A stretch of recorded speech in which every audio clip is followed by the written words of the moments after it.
Hi everyone, I'm actually making a quick video today.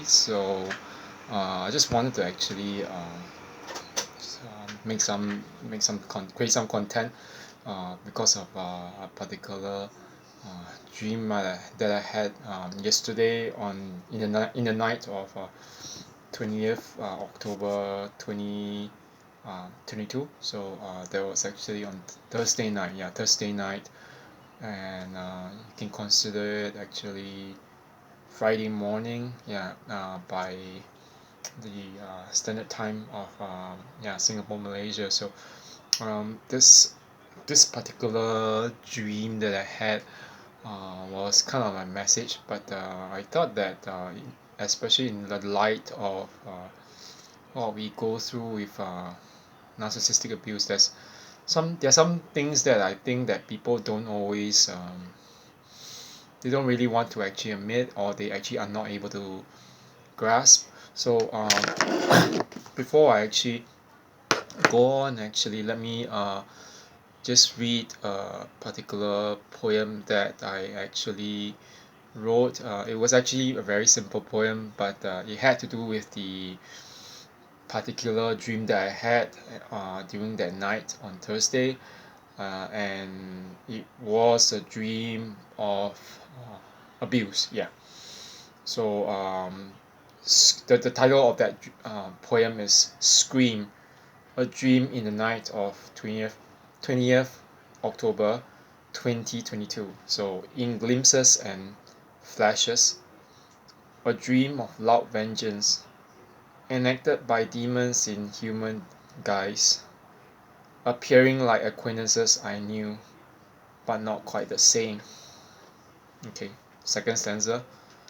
A missed bus number 74, a maternal third uncle waiting along with me, a mansion apartment unknown, a bespectacled fat lady calling me things I was not and denied to her face, a former student Indonesian taking a cane and hitting me rhythmically like clicking of pendulum balls on each other on my exposed left thigh.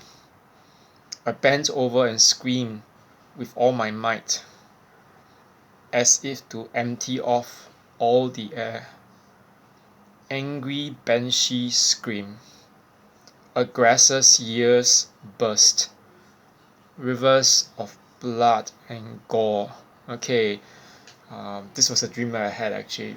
Basically, it was I had it in really, like, snatches and flashes, as I actually stated in the poem, but I don't really remember everything that I can actually uh, sort of explain. But I remember that that particular image of mansion apartment, a particular mansion apartment.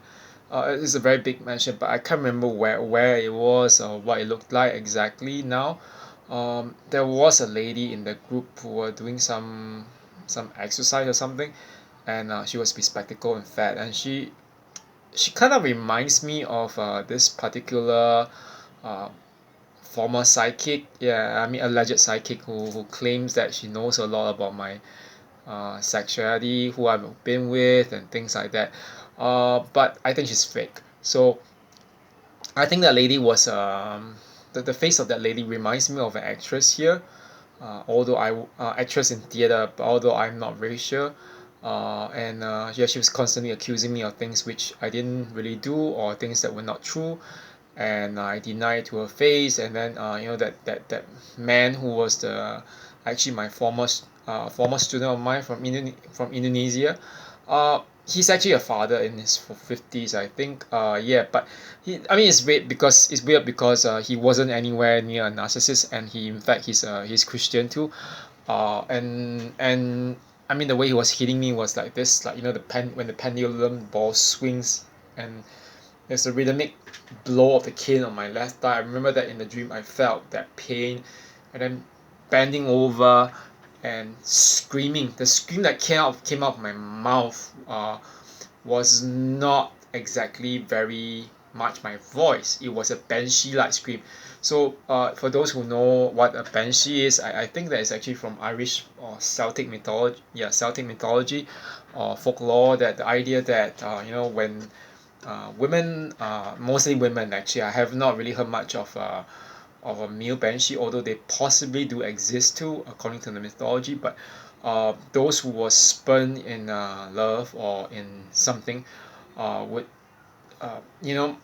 change into a banshee, and it was a kind of like a act of revenge against those who actually abused them and hurt them. And according to the mythology, um, banshees, when they are capable of actually driving people crazy when you scream, because the scream is a really unearthly scream. So I'm just gonna actually I done a bit of interpretation of the dream myself, and I think that it's actually a psychic dream. I can't really say why I knew it was a psychic dream, but because, okay, firstly, the characters in the dream were nowhere near narcissists or abusers in my life, and they were the exact opposites.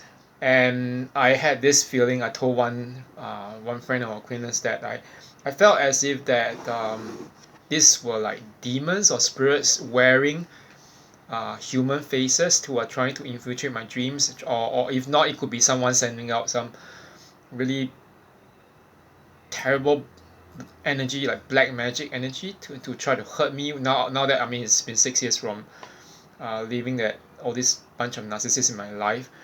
And obviously they say that when you are getting better, you're healing, you're recovering, there will always be signs, especially in your subconscious, in the spiritual realm, when people like the narcissist or whoever would start sending all this really hateful negative energy, or demonic energy to try hurting you, or making you remember them, and to try to make you turn back to them, or become in fear of them. I really believe that, actually, and especially because I think that in these cases, none of the characters in a dream are actually anywhere near uh, what I was associated with narcissism, or even abuse. So the fact that they appear in this form suggests that there are some spiritual beings or energies that are actually wearing human faces but are actually evil. So but I told a few people that although I woke up in that particular moment from that dream, it wasn't really a real nightmare per se, because you think about it, it's just like one episode of Charm. That there's one episode in Charm where the elder sister, who had the power of telekinesis, Shannon Dorothy's um, character, Prue Halliwell, yeah.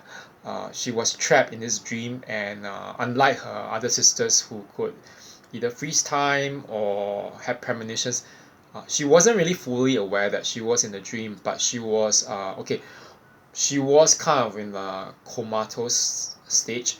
Yeah, she was in a coma, and lying in hospital, and her two sisters were trying to send out that particular wish to her, telling her, you can fight this warlock, this person who's using that particular power that he has, this black magic, to hurt you. And in that particular moment, I think that while he was dancing around her, trying to make her fall to her death, she didn't do it. She in fact used that power of telekinesis, which she activated by putting her brows, by like winking, to cause that warlock to jump off or fall off the cliff, not cliff, the precipice of that building, that high-rise building in that dream, to his death. So they were both basically, he can only, because both of them, for the warlock, he could only enter people's dreams by being asleep, and the for Prue herself, she was in a coma state, which was almost similar to sleep. So the thing was that she actually saved herself by her power. So I was telling my friends, actually, people that I know. I mean, I'm not like a psychic or witch or whatever, but if what I did in that dream was to reclaim my power to scream, a scream that caused their in the ears to burst, and bleed. In fact, I was protecting myself in a way, in the symbolically, and I think it's also symbolic because if you think about it, when we are with a narcissist or when we are with narcissistic people, the one thing that they try to take away from you is your voice, your ability to speak for yourself, to speak for the truth. And I always told my friends that years ago when I was actually having this particular narcissistic situationship or situation with the ex, one ex anyway, and alongside all the other friends and flying monkeys and whatever, I always felt as if I was being constantly choked or backed up in my throat. There was no explanation for it. It is something psychosomatic and spiritual. And I always remember that it felt as if someone was gripping my neck and shaking me while I was gripping my neck in some moments, such as when I sleep. So, to actually in this dream yesterday, to be able to utter a scream like a banshee that was totally capable of bursting the ears of the abusers, well, this is something that I realized, I had kind of saved myself without knowing it.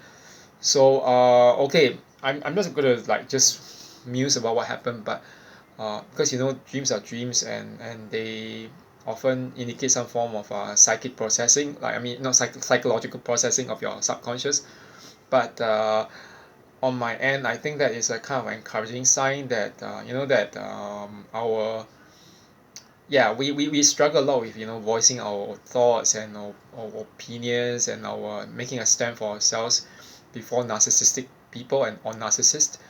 I think it's time to really take back our voice. The best way to take back our voice is to cut them off. Actually, I know it's ironic, but yeah, you have to cut them off. And even if they are still alive or you have no choice but to face them again, either at some situation, the best way to is to refuse their narrative of you. So I think that what I did in that dream was to symbolically bend over and scream. Okay, they wanted me to keep quiet. I'm pretty sure that those narcissists in my life still want me to keep quiet about what I do. It's not up to them to decide. Okay, so they can't decide. The ones in your life can't decide what you're gonna do as well. You have the right to decide your life. So yeah, that's it for now, and I will see everyone again when I'm actually ready to make some more content, some serious ones.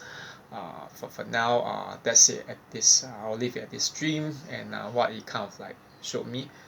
Okay, that's it. Okay, bye bye.